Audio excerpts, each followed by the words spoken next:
My name's Andy Ferg. I live in regional Victoria, which I love. I've done a lot. I've been a filmmaker and a artist and a scallywag. I meet a lot of people, especially when I write about. You know, I travel everywhere. It's a great area around here. But people tell me these amazing stories. I think, wow, you know, look, I'm a compulsive sticky beak. So, you know, if anyone starts telling me something, I'm like, do tell. And these are people that haven't shared their story before or don't feel they're special. But I do. I think they're really special. And look, I really appreciate them sharing their story. It's like they're giving me a gift. So yeah, here they are, pretty much.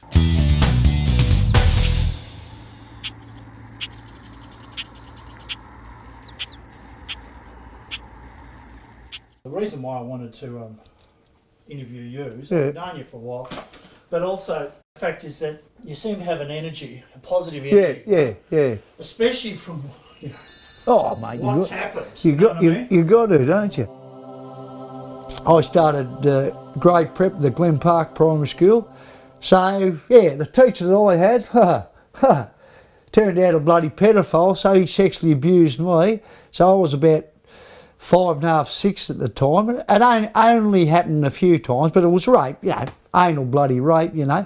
Of course, never ever told me parents, you know, because I was frightened, you know. Well, I didn't know them. Back then you were naive. Yeah, I knew it was wrong, but you didn't know about rape or bloody sex or child molestation or whatever. So I look back even now and think, geez, how did I survive? And as I suppose, I don't know if I am a mature adult, as an adult, I think if I had told my old man, he would have killed him. Old man would end up in jail, probably Pentridge in them days. Did it affect you at the time? Or you just went, oh. Well, I suppose, yes, it did, but you sort of didn't realise that it did. But now, you know, looking back, I can remember getting home from school, and as soon as I got home from school, you know, take your bloody clothes off, put your old set of clothes. I'd be down the bush, me dogs, and I had a pet kangaroo, and I was lucky. I think as a kid, that's what sort of made me survive, like living on the edge of the Crucic Forest, and you know, I had a lot of animals like pet kangaroo, pet fox, pet possum, bloody dogs, cats, birds, tortoises, horses, pet eel, pet fish. I had, you know, more or less, and rabbits, you know, ferrets, a whole lot. So I think that was, and even now, that's why I'm so connected to nature. Like if I'm going for a real shitty day, yeah, just, you know, take my dogs up the bloody bush, might have a couple of cans occasionally, yeah, just to put them in the good old backpack. But I think, yeah, looking back, yeah, even now, that's my form of, I suppose, meditation, eh? That sort of, I reckon perhaps if I'd lived in town, I don't know if I'd be here, to be honest. I reckon perhaps I would have, you know, and I've had suicidal thoughts, you know, big part of my life. Don't get them a lot now, might occasionally, but I would never ever because I had a brother, Darren, he was 20 years of age. So there was Mum and Dad and me and Darren living in the house. I just turned 14 and a half, nearly 15. And my other siblings were married. Leanne, Kerry and Shane, they were all married. So, yeah, he committed suicide and come home it was 13th February, got the bloody gun off the wall back in them days, the gun racks, and it was actually your M1 carbine. So they were a Korean War rifle, what the American Marines had. So he got a ball like similar to a 303, 3008. Yeah, blew his head off. So I found him at the time. So I could talk about it. Doesn't upset me now at all, you know what I mean? But it took me a long, long time to get over that. So probably me or my buddy, or my parents are dead now, of course. The other siblings will never know to this day, did he get, you know, molested, raped by the same school teacher. But probably don't have to be a rocket scientist to work it out, because, you know, 33 kids I know that he actually raped, molested. Because you know, as I said, I had him for 3 years, grade 4.5 to 6.5. Then we had another teacher, but he was shifted around all the little country schools out here, Dean, Invermay, Millbrook. And I actually run into, when the Royal Commission was on in 2015, I ran into a lady, Pam, and Pam had a couple of old friends having a coffee out the back, and she said, oh, would you like a cup of tea or coffee, Brett? Oh, no worries, no worries. And now Pam said to these ladies, you know, Brett was one of them boys, and they said, oh, you know, did you get raped for the Catholic? I said, no, I was actually a little country stage girl. And the lady said, oh, can I ask the name, you know, of the teacher that raped you? I said, oh, yeah, Neville Hunter. She goes, oh, I went to, college with Mr. Hunter. We all knew he was a pedophile, and I thought, what? Unbelievable, unbelievable. Of course, the bastard's dead now. He's up there on Boot Hill. On Boot Hill, he died in what did he die in? I think now. 10th of October 2019. But the old pedo's there, 3 rows across, directly across me poor old brother-in-law. So how uncanny is that, you know? So I occasionally have a piss on his grave when I go up there. Not the brother-in-law, not the brother-in-law. So when my brother sort of committed suicide, of course back in them days, you know, there was no form of counselling. No one ever mentioned counselling. You just sort of, I suppose, swept it under the carpet and got on with your life. So Dad started drinking heavy, and he was a heavy drinker anyhow, you know, being a Korean War veteran, because he would have had post-traumatic stress.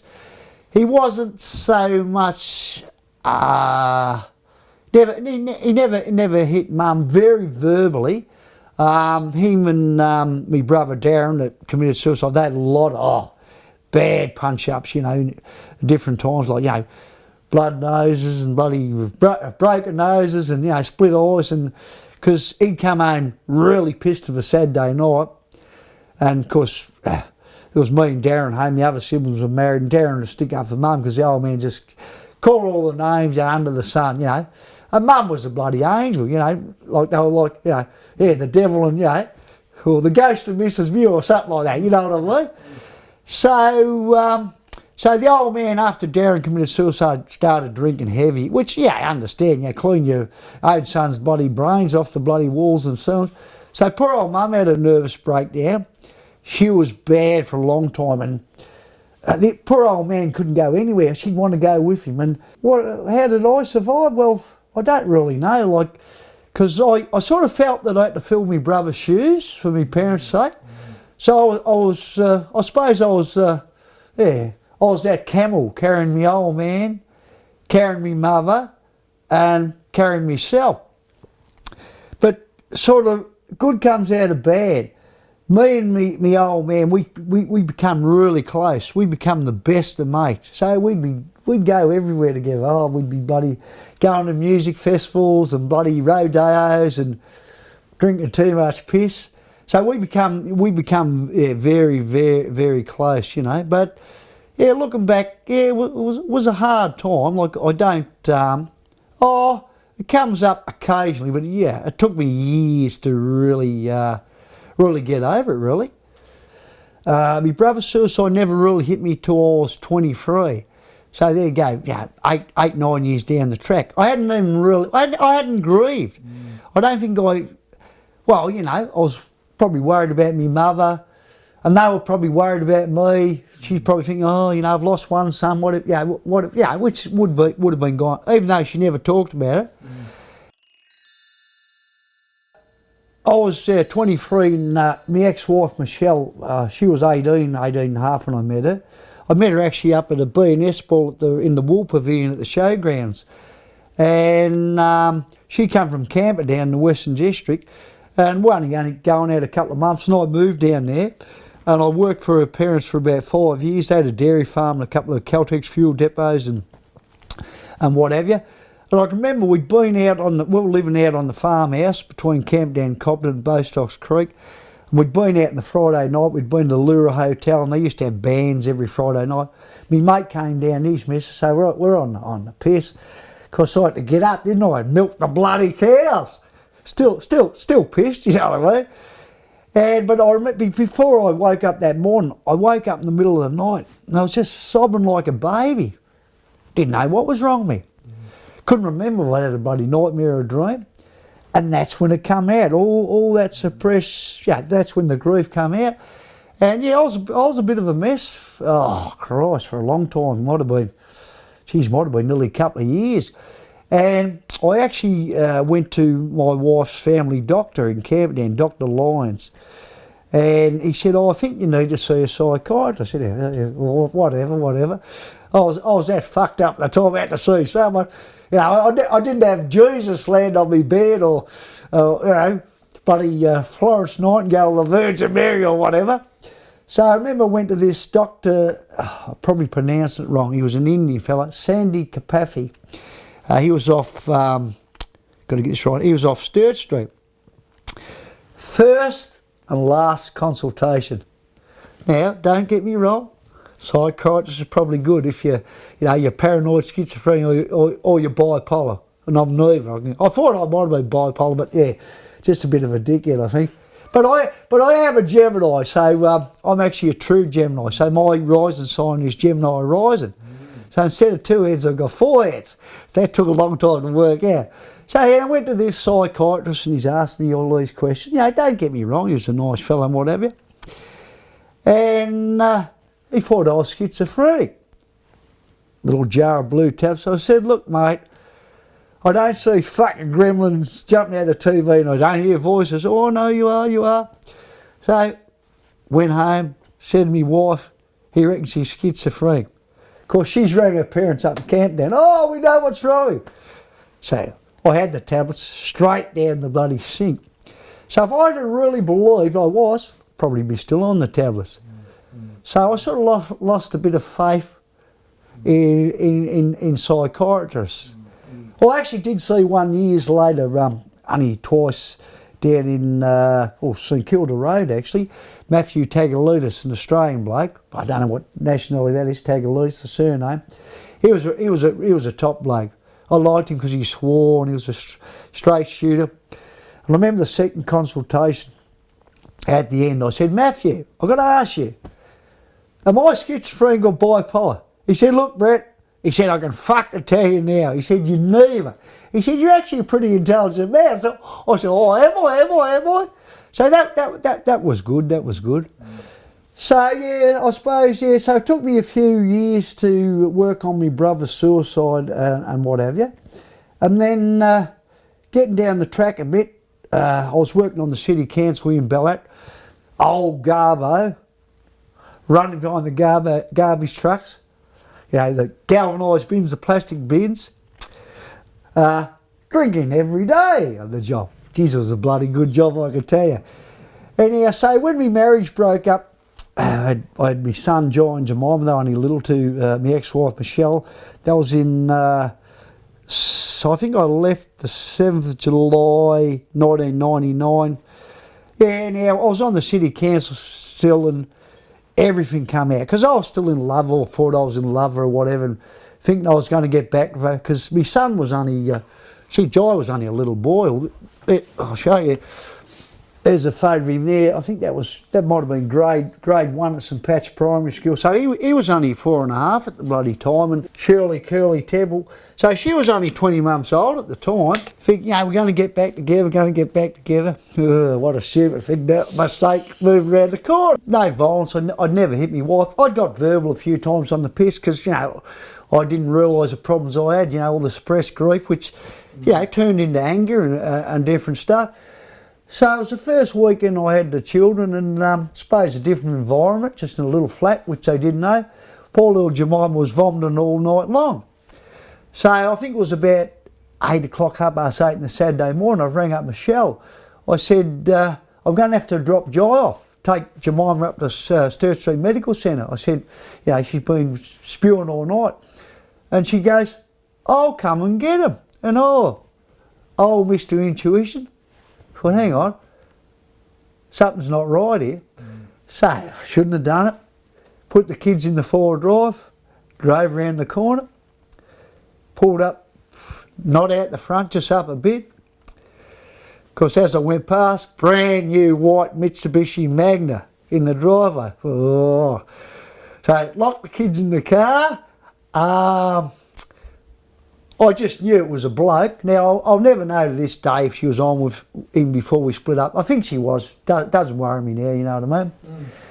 Anyhow, like, I could just feel this molten lava, you know, starting the solar plexus, coming up and, you know, nearly going out the top of me bloody, or out of the third eye, or whatever you want to say, me chakra. Anyhow, I opened up the security door, got up the step, opened up the security door because it wasn't locked. Anyhow, I'm knocking with my forefinger on the front door, so I'm hitting that hard, it's going through the door, you know what I mean? God knows what I was bloody saying, you know, in a rage, you know, calling her all the names under the sun. Well, I suppose there was a bloke inside. I didn't know until I got inside. Anyhow, I believe I was actually on the temporary insanity. I actually really believe this is a thing. I was actually going to jump through the front window, just smash through the window, get in. Wouldn't worry me. Yeah. Anyhow, up the driveway, it was a red scoria driveway, there was 4 conifer trees. And there was a shovel behind one of the trees in the middle, which I'd left there a couple of weeks before I left. But I'll just pick this shovel up and just start laying into this car. Of course, something stopped me. Don't know. Call it the guardian angel or whatever, you know. The unseen will. So I thought, hang on, I'll be able to get I went through the side gate next to the garage. I thought the door into the window into the laundry will be open so much. It's always up. Yep, got the flyway screwed off, got in. Of course, she's trying to stop me. Calling her some awful names at the time. Couldn't see a bloke. Next minute, this bloke's come out. Never hit him. Well, I'm calling him a vulture. You know what it's like, you know, you bastard. I've only just, you know, you've jumped in me bloody bed and I've only just left. And can't just blame him, you know, at the time. Anyhow, he goes, I think you better leave. Wow. I seen red. Didn't hit him. Turned around. Don't know how many times I hit the lounge room wall. Just demolished it. I said, I think you better leave. And then something stopped me. Walked out, got in my 4-drive, drove back to me flat, and here's my older sister, like it was meant to be. She's there. I said, what are you doing? She said, I finished work early, because she never drove, Leanne. She used to work at the QE in Sebastopol with the dementia patient. She said, oh, can you run me home? I said, well, I better tell you something first. I said, can you stay with the kids for a while? I'm driving back. Oh, don't go back round. I said, the coppers will be there now. So I drove around. Here's the divvy van, a male constable and a female constable. Yeah, I can still remember his name. He's actually still a copper to this day, Constable Craig Hocking. Don't know what the lady's name was. She had the hardest face of a policewoman I've ever seen in my life. And she just looked at me, she said, you know they always blame the man, and shook her head. Oh, well. Anyhow, I spoke to them in the driveway, I don't know, it might have been 20 minutes or something. They said, oh, we need you to come down the station. And I said I'd drop my kids back with my sister. So, drove back around, went down the old station in Camp Street. He's sitting there and he said to me, he said, oh, it's probably not as bad as what happened to me. I said, well, what happened to you? Oh, he said, I come home and caught me best copper mate in bed with me missus. I said, he said, I had an intervention order and couldn't work for 12 months. Anyhow, talking away, he said, have you got any guns? I said, well, as a matter of fact, I've got rifles and guns. But I said, I haven't fired a shot for years, since lived in the country as a kid. I said, I give them all to my brother, and I said, they're in his gun safe. I said, he lives in Armstrong Street North next to the bowling club, but I said, you won't be able to get him today. He said, he's deer shooting up the high country. Fair enough. I said, well, I better tell you, I've got a black ticket and red ticket explosives, powder monkey's licence.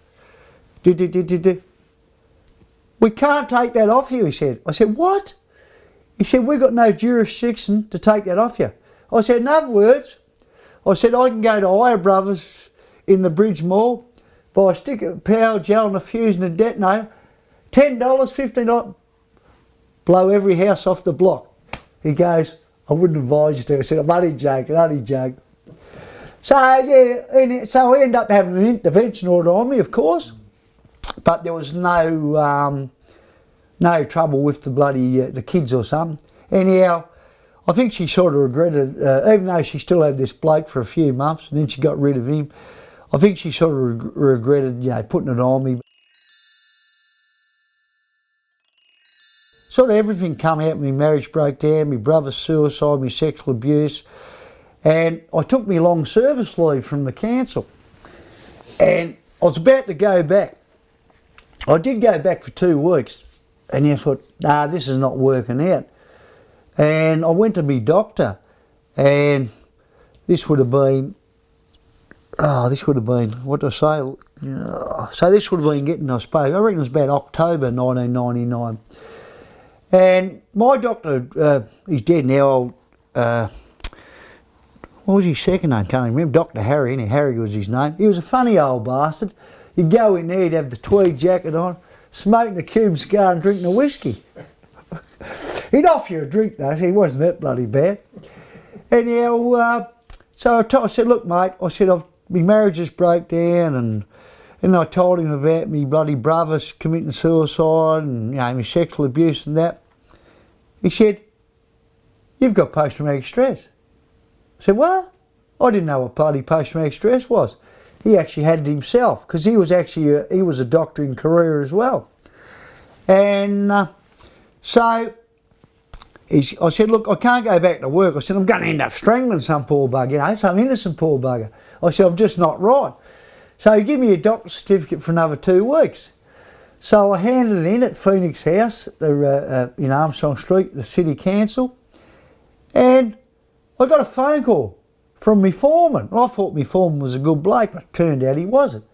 He said, you're making it bad for yourself and you're making it bad for us. You need to come back to work. And I was sort of in shock. And now I got onto the shop steward, Tony, and he actually knew my brother. He knocked around my brother down and committed suicide. And he said, I'm going to ring the big wig up in Melbourne, Russell McGregor. And he rang up Russell. Now Russell rang me up a few days later, and it was a Friday, and he was going up to a meatworks dispute up at Nil, I think it was. And now Peter O'Brien, he was the big CEO of the town hall, and I actually got called in there, and I had the doctor's certificate and had on it complex post-traumatic stress, didn't have complex at the time. He goes, what's that? I said, well, you know what bloody soldiers, go to Vietnam or Korea or World War II have. Oh, that's a load of shit, he said. He said, do you want the sack or do you want to resign? And I looked at him. I said, you can't fucking sack me. And I just walked out. So I got back on to Russell McGregor, so they arranged this meeting. And now I ended up going back to work, but they put me into the nursery, up in the conservatory where they grow the begonias and all that, different stuff. And now I liked that for a while. I was probably there for about 2 months, and I wasn't really getting much better. I was just, because I was used to going home to my wife and my kids, and I suppose being a family man or whatever I bloody was, just come home, 4 walls of the TV, crack a can, So I started hitting the piss pretty bad, and I ended up throwing the job in at the council, and what did I do then? I went working for Ballarat Firewood. Terry O'Flaherty, old Terry's dead now, falling out the bush cutting firewood. So that was good. And sort of backed off the grog a bit, and I worked for Terry for a couple of years. We were cutting between 5,000 and 7,000 cubic metres of footwood a year, 3 of us, for 2 to 3 for the chainsaw. A lot of wood, and splitting it as well and delivering it. I don't know how I ever sort of done it. So my life sort of went on a bit, and getting down the track, about 2.5 years later, I had a couple of Sheilas on the side in between, you know what I mean? A man cannot live on bread alone, as they say, or beer. And I met Jane. Jane was 10 years younger than me, and we sort of got together, and of course we ended up, I was only going out with Jane 6 weeks, and she said, I'm pregnant. I thought, oh shit. Because when I split up with Michelle, I thought I might go and get the snip, which I didn't. Anyhow, so 9 months later, Heidi was born. And then Heidi's up in Mackay now. 2 years after that, Emily was born. So I was with Jane for 6 years, and poor old Jane, she had her problems. She had bulimia. She'd been raped by her own bloody brother. They were adopted, so they weren't blood brothers and sister. So she had a lot of problems, which she didn't think she had any. So 2 wounded people, both being raped, trying to make a bloody relationship. You know, it was good, passionate, and we used to argue a lot, and you know, she wasn't really a drinker. I was still drinking pretty bloody heavy. She was a pretty heavy smoker on the old nicotine, not weed or nothing, so that sort of fizzled out. And then, not long after, real hot summer's day, and I remember I had the old, shouldn't call it a wife, but the old blue shearer singlet on. I'd been bloody falling trees, sawdust all over me, because it was my weekend with the kids, picking up the kids. And there was this beautiful blonde lady, like drop dead gorgeous, come up to me. And she said, oh, what do? Do you do something with wood, do you? I said, oh, I'm an arborist, bushman or whatever, cut trees down.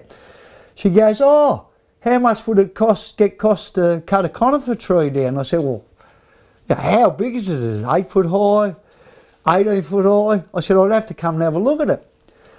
So her name was Fiona, so she gave me the address, and I think I went around on the Monday, if I recall. Now she's invited me inside to have a cup of coffee, sitting there. Of course, she was just gorgeous. I'm like, didn't know which way, like just, you know. And I thought, hang on, she's a witch. It's like she's drawing me into her eyes. And then as I'm thinking that in my bloody warped brain, this was this black cat shot out from under the table. Oh, shit. I'm bloody right. So, probably the 4th coffee, 2 hours into it, whatever we're talking about, different things. I said, I'll work out a price. Had a look at the tree out the front. To this day, as far as I know, the tree still stands and never got cut down. Anyhow, we got into a relationship. I actually ended up getting engaged to Fiona. I was engaged to Jane as well. Married once, engaged twice. I was with Fiona for 10 years. So she had 3 girls and a son the same as me. So every second weekend, pretty bloody hectic. So here I am, rags to riches, master rags. But I was actually thinking the other day, like, you know, like, yeah, every second weekend, 10 people. I remember, you know, go and buy fish and chips from the old fish shop in Humphrey Street. The lady goes, God, you must have a big family. I think she felt sorry for me. She'd give me a discount. Yeah, it cost you a bloody fortune even back then. So, yeah, I was with Fiona for 10 years. Of course, that didn't work out. She'd been raped by her brother as well. So I'm thinking, hang on, what is it? I got raped. Both my bloody, fiancés got raped. And the funny, uncanny thing is, my ex-wife Michelle, and then Jane, Heidi and Emmy's mum, and then Fiona, they all had 1 brother each. And guess what? All their brothers, well, each one's brother was an alcoholic and drug addict, and they were all named Paul. All Paul. So,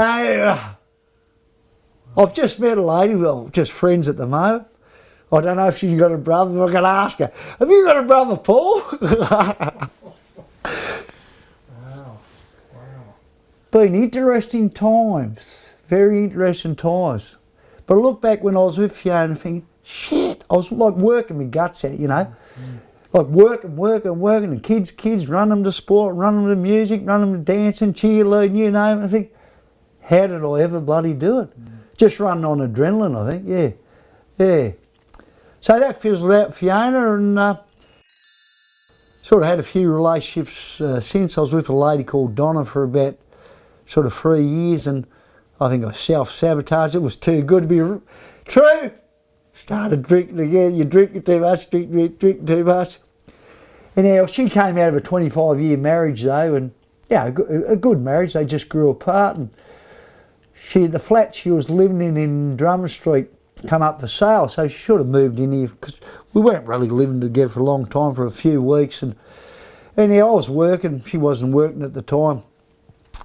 And I come home, I've been working in Blackwood doing trees, and she goes, oh, you know, you've got too many DVDs, you've got to throw them out, too many CDs, too many tapes, too many this, too many that, you know. Anyhow, I went to work the next day, sort of started thinking about it. Sitting there with my mate, and said to me, mate, I need a bit of advice. She said, I hope it's not about women. He said, don't go into it.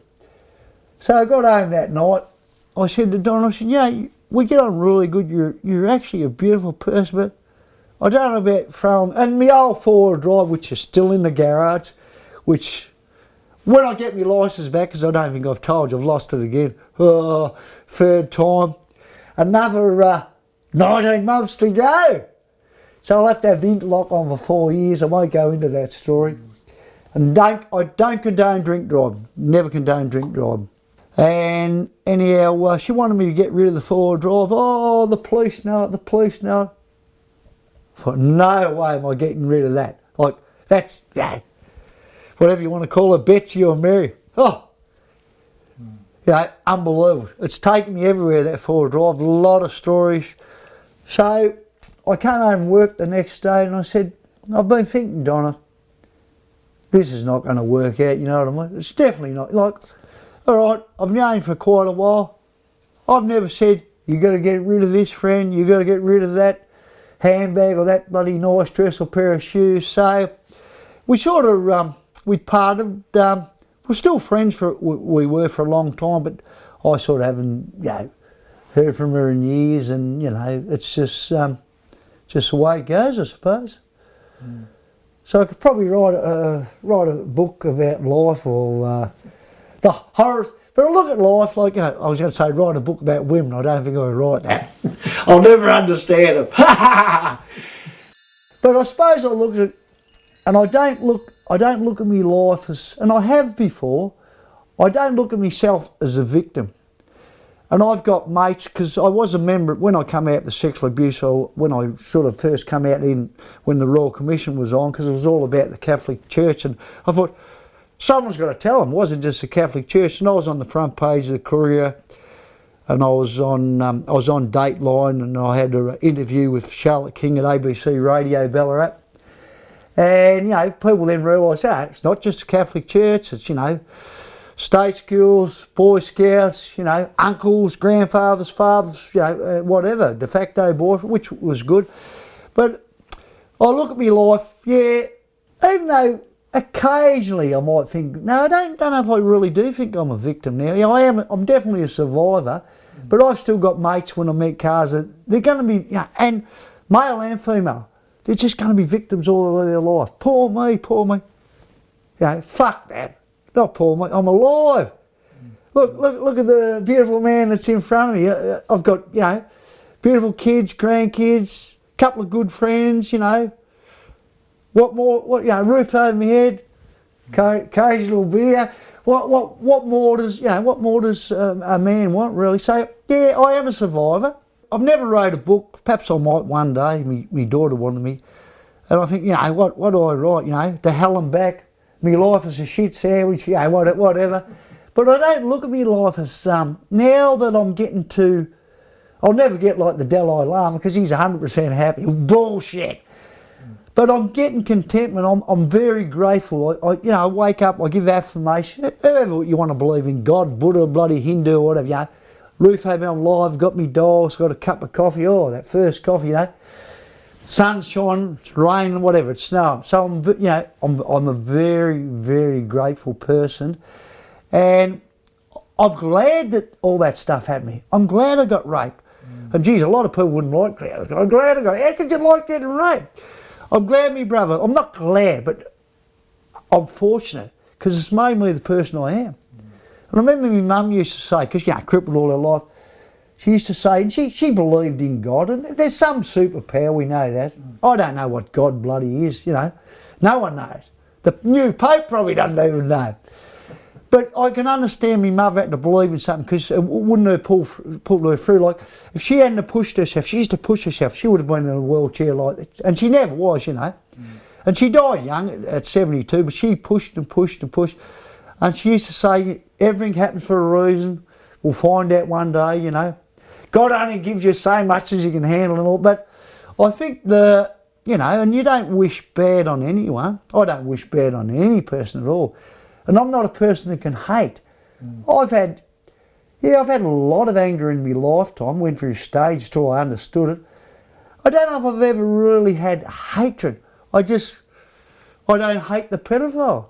I don't feel anything for him. He's on Boot Hill. I went through stages, probably, bastard, you bastard, or whatever, you know, mate. I can't hate anyone. I just can't. It's not, and I think that's a good thing. And I think any man or woman, if they can get that stage in life, well, you know, what more can they want, really? You know, and it's, you know, anger, grief. Anger's a terrible, terrible bloody thing. You know, it takes a long time to work out. You know. I've had times, I suppose, here over the years. So I've never been a person, even though I've had bad depression through my life. I think I was on antidepressants twice, but I only took them. I think the longest I took them was 6 weeks, so they probably only clicked in. But I've never ever taken tablets. I suppose that's why I got me dogs. You know, go for a walk, build up the serotonin level. I'm not a person for. Like, I'm not on blood pressure tablets or heart tablets or bloody anything. I don't even take a Panadol. Don't really get hangovers these days. Just have a can of a hangover. No, I probably do. So, yeah, as you're saying, I've known a lot of people like that. And I've got nothing against any denomination because I was Church of Bloody England, Bush Baptist, whatever I am. I'm sort of glad that I wasn't brought up Catholic, because the men and the women, the boys and girls brought up Catholic, it's affected them really bad. Brainwashed with Catholicism. And a lot of them now, I can't understand the ones got, you know, here in Ballarat, St. Olivia's, St. Pat's, St. Paul's, sexually abused over and over and over again. Why would you believe in God? You know, there's a few of them still go to church, and I think, fuck, what? Still going to church, and that's just the brainwashing, you know. It's very sad, you know. I suppose you can look at me like, yeah, there is something. All right, we'll just call it God or Hindu, but there's a power. And I don't think if you didn't believe in whatever, that energy or that superpower, yeah, I know I wouldn't be here. And I know I've been there, and like we didn't know what black dog was years ago. But I still call it to this day, and I've always said it, the wolf sniffing at the door, and I can feel the wolf. So I know when, and it's good now, but when you get them dark winters, it doesn't matter if you're working or you're not working or what, you know, and you can feel the wolf's at the door. Oh, and you think, fuck off. You're not having me again this time, you bastard. But I know now, and I've learnt to adapt, and I can still have bad times. I still will have bad times, but not like I did. But like last year, I don't know why, my complex post-traumatic stress was the worst it'd been. I'd say the worst it'd been in my lifetime. I was drinking, I should have been dead. The amount of alcohol I drank was, I can't remember because I was collecting the cans because you get 10 cents now, and I kept them for my grandkids and that. I think I cashed them in myself. But the amount of grog, I can't think what I drank in 3 months last year, I forget what it was now. And I said, I don't know. And I was still going to pubs. And then I was starting to drink a bit of wine and a bit of Bundy and a bit of this and a bit of that. Still getting up. I didn't sleep really at all last year. It's good. I'm sleeping probably in the last couple of months. It's the best I've ever slept in. Oh, shit. Probably since I was a bloody sort of after my brother committed suicide. I've been sleeping 7 hours some nights, still getting up having a leak, you know, a leak or whatever, waking up occasionally. But there last year, oh shit, 3-4 hours a night. And, you know, I was still going, oh, I didn't know if I was on the piss, sit out the back of my little wood stove, the music playing, the neighbours hated me. Sometimes I'd go to bed early, but I was getting up 5 or 6 in the morning. Occasionally I'd have a coffee. Still, you know, probably a little bit drunk. I think, oh, we'll have a coffee. Nah, have a can. Crack a can. Bit lumpy. Put some music on, because I love music. I love all types of music, but probably love, because of the Irish in me, I love Irish music. I love country music because I was brought up in it, but you know, I was playing all types of music. So I put the music on, drink that can, second can. Oh, Jesus, this is a bloody life. How good's this? Oh, this could have been 6 o'clock, 6:30 in the morning. Another can. Think nothing of it. There's the day gone. Might have went for a walk. Drank a lot of pubs too last year. Oh, Christ. No wonder I'm broke now. The amount of money I would have spent, I don't know.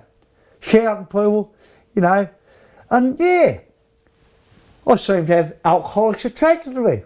Whatever I am, an alcoholic, a drug, or whatever I am. Yeah. Met some bloody good blokes.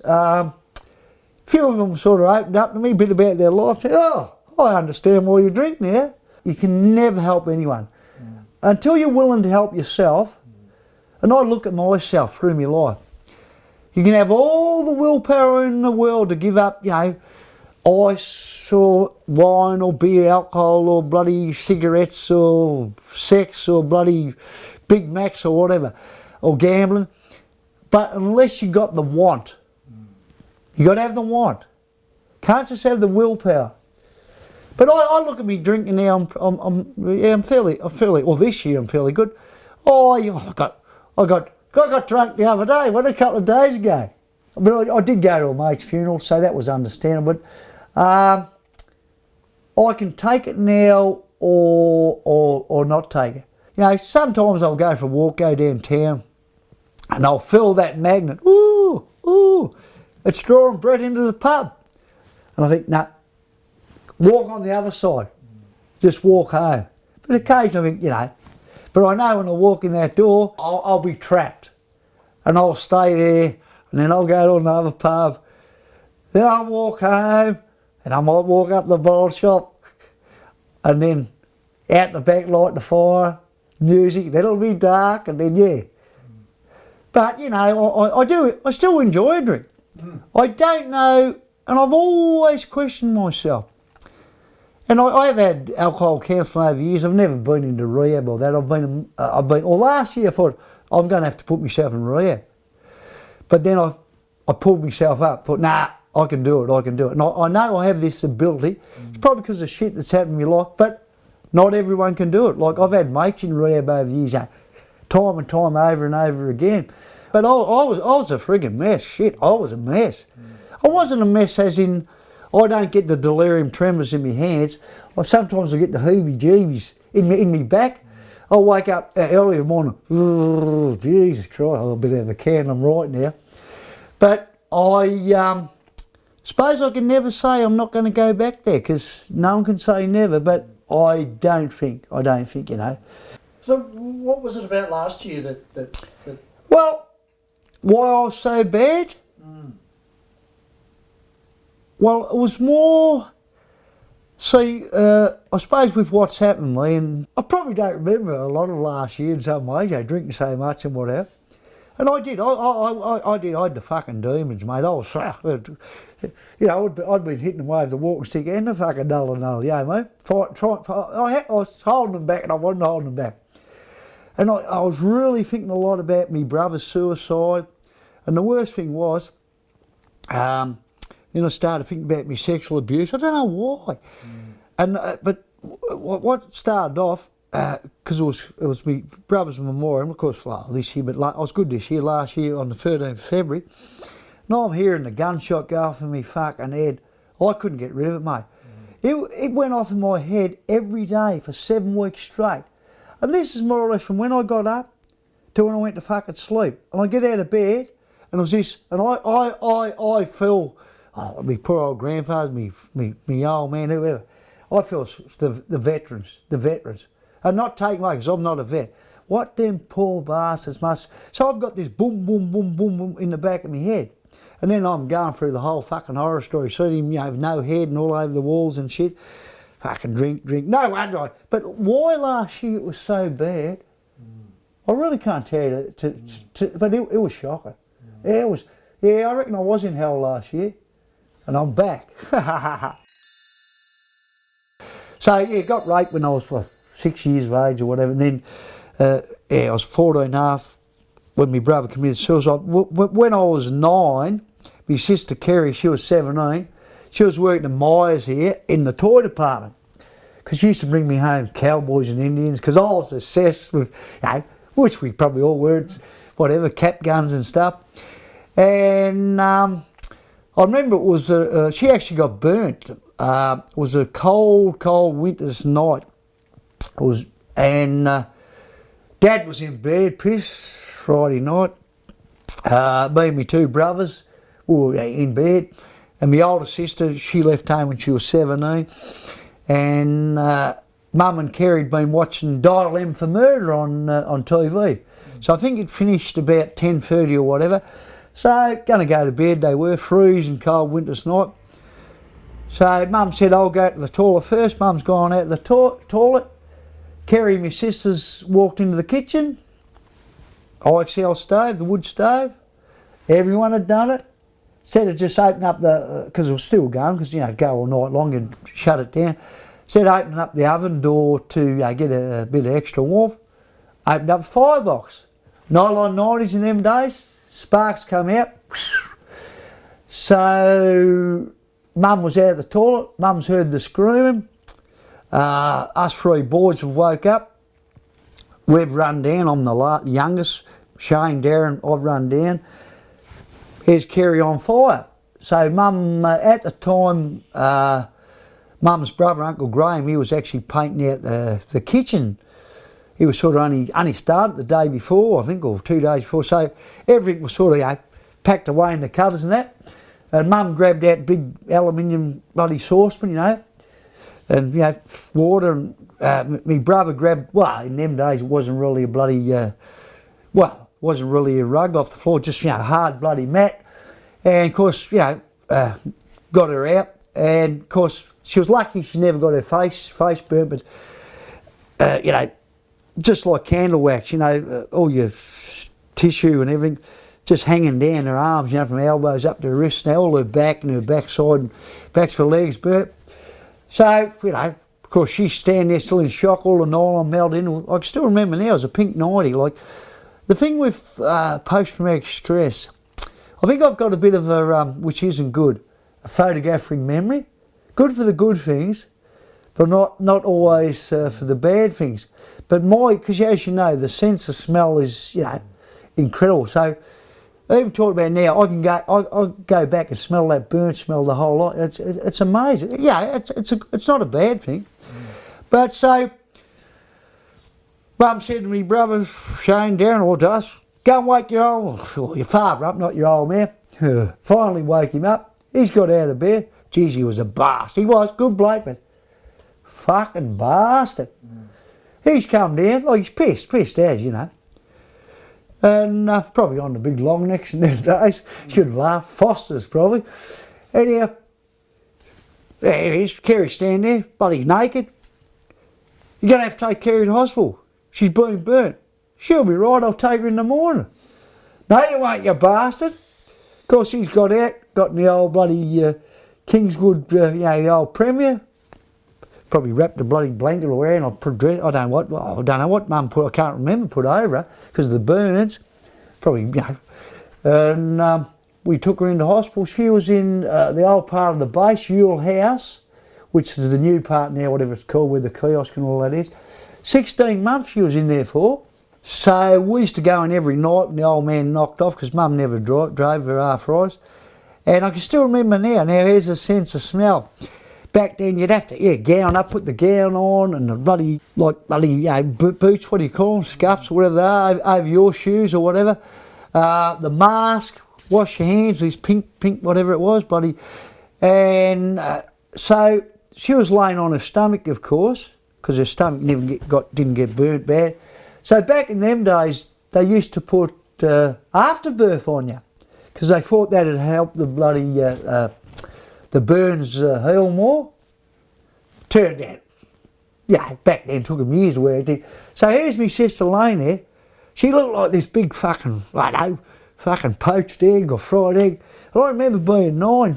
I remember now going back, she's going to die. Yeah, 9 years of age, you don't know much about life. Fuck, she's going to die. She's in hospital for 16 months.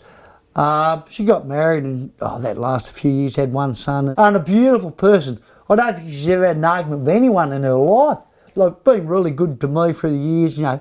She's like everyone's auntie, everyone's grandma, you know. Yeah, So she survived, But, so it was pretty, from 5.5, 6 years of age up to bloody, 14, 15. She was pretty traumatic when I look back. I'll show you, here's my 3 little grandkids, 4 on the way in November. So that was taken before Christmas, of course, in Sturstrait where you got the bloody, the reindeers. That's Albie. She's in grade 3, she'll be 9 on the 25th of October. Little cheeky Illy, I-double-I, a good Irish name, Illy Duffy, but I say your name's Duffy, not Duffy. Gaga, they call me Gaga.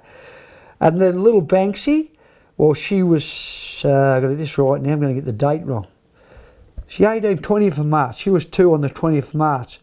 This kid, talk about no fear, she has no fear at all. So I look after my grandkids every Saturday. Mm-hmm. So I look after the scallywags or the billy lids or... So I'm Gaga. Now Gaga's a bit of a story in its own, isn't it? Well, I didn't want to be grandpa. I thought I'm not fucking old enough to be a grandpa. I'm not old enough to be a pop. I'm not old enough to be a pa. I don't want to be grampy. I don't want to be grumpy, even though I do get grumpy. So we can get grumpy. I don't really get grumpy. I wanted to be the Irish name, Da, which my grandfather, because I didn't even know my grandfathers, because they were both Gallipoli in Egypt, Palestine, and France. But, on Mum's side, he was called Da. And somehow my ex-wife, Michelle, thought I was Gaga. So I'm fucking stuck, but I love it. It's grown on me. So it's Gaga. And when I tell them, well, you've been Gaga quite a few times in your life. So, but I've got a mate, Tim. Tim's actually, he's a screw up at out of Langy Calcal now. He was in the Melbourne Remand Centre for 13 years. And a couple of years ago, I'm having a coffee with him because Tim doesn't drink. And we got talking about that. And he's saying Gaga. I said, Gaga? I said, how did you know I'm called Gaga? And he said, what? He said, no, that was my grandfather, Gaga. I've met 3 blokes since their grandfather was called Gaga, so it's pretty common. So it's sort of, I actually like it, it's grown on me, you know what I mean? So I suppose one day I'll be a silly old Gaga. So my little grandson, little Illy, he's 3, I think he's 300 years old actually. He is the funniest little kid, not because he's my grandson you've ever seen. Now, he's 3, I'd say, in an 80-year-old's body, 85-year-old's body. And he's got this deep sort of a gruff, call it a farmer or a bushy sort of voice. And of course his dad works with horses. And I FaceTime him every morning, He's at 3-year-old kinder now, so he's loving it. And of course Albie's in grade 3 at school. And what are you doing today? I said to him, well, the mornings are getting a bit long. I found me weed whacker. I cleaned the garage out of Dad last night. I've been pulling a few weeds yesterday, so I'm going to get the weed whacker out, go and do the weeds and that. Anyhow, Ryan's the dad's name. Ryan and Jemima's mower shit itself.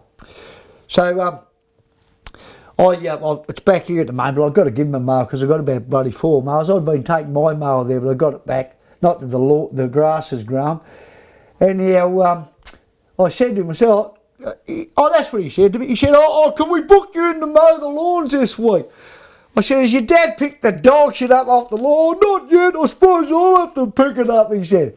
So this kid is, anyhow, he was here last Saturday, right?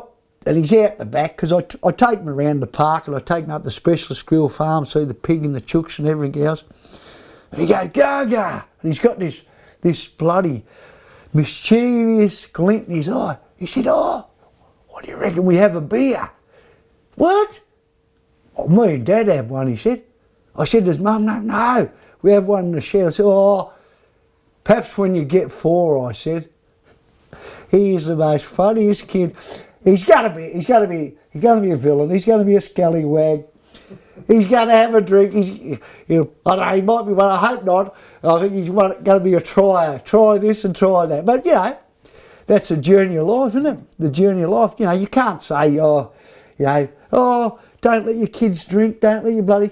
They're gonna try. Let's hope they don't. No, you don't hope any kid gets onto heavy drugs or whatever or grank. But she's a bloody hard world out there today. Very stressful world for everyone. We're all under some form of stress. I think I've sort of conquered stress a little bit though. Like, not quite there, 90% there. My alcohol thing, I don't think I'll ever give it up completely. I don't know if I actually want to because I fucking love it. It's fun to get pissed. It's fun to talk bullshit with a mate or a girlfriend or female friend or, have a laugh. I'll always be a funny bastard. I was born like this. I was born laughing. A laughing kookaburra, I might have been born. A label. Yeah, you've been, excuse the French, you've been fucked up the arse. You're not, you're the victim now, you're the victim. Yeah, labels. It's like that picture on the wall. The bloke said to me years ago, you'll laugh at this. He said, I woke up one morning, he said, I'd been my wife 40 years. He said, it was heaven, it was hell, we were still together. He said, things were starting to drift apart. And he said, I looked at her, I'm leaving you. 40 years, I've had you. He said, it's like that picture on the wall. It's been there for 40 years, but you forget it's there, like them parrots up there. And you come home one night, fuck, that's still there. I don't like that picture. In the bin. I think counselling can be good, but some people, these victims, I won't mention names, a few that got abused here for the capture, they still go every week. You're going the rest of your fucking life. Now, I may as well sit down and have a wine with you or a beer with you. If I said, all right, can I talk to you? Whatever, you could talk to me about anything, nothing upset, nothing phases me. Nothing phases me. It really, as you can imagine, you know what I mean? But, mate, what do you reckon, I'm with this girl, should I get rid of her? Oh, whatever, well, this happened to me as a kid. But to keep going every week, I know some people, well, do they have to? When you draw the line in the sand, think, fuck this, I've done that.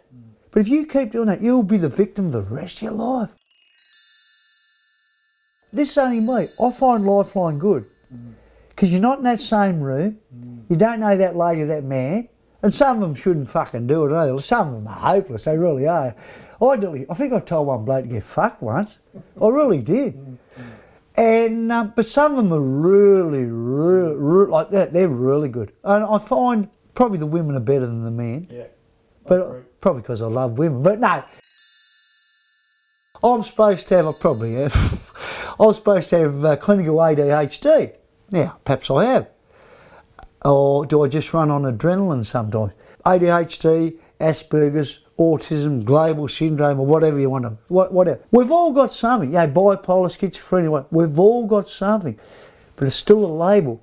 Now, if I had to believe, getting back to that psychiatrist, I was schizophrenic, I might end up in the nut house, who knows? I might, woo, might be like a whirligig, you know? Yeah. You can never avoid it.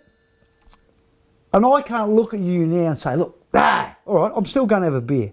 And I thought, and I've been off a couple of years ago, got off for 5 months, didn't worry me, have a fucking milkshake or whatever, it didn't worry me at all. I was going out to the bush with my dogs and my billy, boiling the billy, having a cup of tea. Oh, great. And then, I tripped myself up though, didn't I? I thought, I wonder what this non-alcoholic beer's like, right? Up at IJ, I'll just buy half a dozen of these Great Northern, out the bush, ate one up. And I was smoking at the time, having a cigarette. It's not bad. Fucking tastes like beer. Walking around with the dogs, fucking drank the whole 6-pack. Went on the non-alcoholic beer for, it wasn't that long. Might have been 10 days. Oh no, just get a 6-pack. Yeah, I might as well get the great, I'll get the heavy. Oh, this is fucking good. I'll go and get a slab. Started drinking again, you know what I mean? Yeah. I was just thinking, Cat Stevens' song, the first, cut is the deepest. And probably you look at my life, like being sexually abused, it probably is the deepest cut, because I realise how much it's hello Marlo, how much it's really affected me in my life, if you know what I mean? Yeah. Like, now that I'm getting older, but then now that I'm getting, I don't know if I call it wiser or more content, I know how to handle things, if you know what I mean. It's like just meeting this lady, could turn out a friendship. I think it'll turn out a friendship. Who knows what's going to happen? But I'll know not to self-sabotage. Yeah, if it does go into something, not to self-sabotage. Well, I can remember saying to my mother, and you didn't hear much about divorce. After me other siblings had left, just divorce him, the old man, just divorce him. I can still remember laying there, mate, fucking be watching whatever movie on the ABC, fucking just saying, who was that old bloke used to do? John Hind. All horror movies, Bela Lugosi or some fucking thing, Dracula or Frankenstein's, the mummy's curse. And think Saturday night, the old man's going to come in, fucking just drunk. And he tries to sweeten her up, bring her a fucking block of dairy milk chocolate, a bag of lollies or some shit for me, I'll be laying on the couch, mum be sitting there in front of the wood, going to come in, going to be calling her sluts and fucking, never messed around in her life before, mum. I remember saying, get rid of him. But you think back then women just stayed, didn't they? A lot of women. Yeah, ladies and gentlemen, this is all I want. If I get old and my body's, just say, I get to 85, who knows, I might get older, but my body's stuffed. I still got the mind, but I know I'm stuffed. Just say I had cancer, I'm knackered, I've got a couple of weeks to live. Out the bush, put me up against a big tree, as long as it's not summertime. This is what I've told my kids, light a fire, box of Melbourne long necks, can't get Ballarat birdie anymore, but better. Bottle of rum, packet of tobacco, I might take that pipe out actually. I'll be dead in a couple of days' time. Come back, he's dead. Just leave me there, let the crows and the fire, I want to go back to nature. And they said, what are we going to tell people now? Just say, I got dementia, I wandered off. That's how I'd really like to go. People say, you wouldn't want to go. I said, I would. Be great. Hey, go back to where we come from. If I went back to little boy Brett, is that what you're saying? Yeah. But as you are now, what would you tell him?